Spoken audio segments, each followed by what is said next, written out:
BJDX stock analysis next week and onward. Is it a buy or not? Watch this brief and short 1 minute video till the end to find out. Yes, I'm just briefly looking and observing Bluejay Diagnostics. I can tell you one thing that's for sure, in that this is a good increase. 50% up, it's nice. But look, me trying to be kind of not nice here, just gonna hit you like with reality. It's my own opinion, obviously not financial advice, and you can see I've been in the market for 5 years, done 41,000 videos, and like no one else has done this much volume like I've done, and more so documented it all.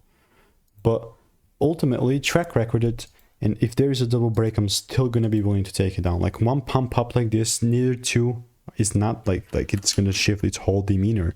But if I do see like a big catalyst or breaks above 280 in this particular instance, then yeah, sure, I will consider. But as long as we're inside this supply zone, bearish range, I guess, it's a bearish market for me, and the opportunity here is still present, the bearish, the sell side.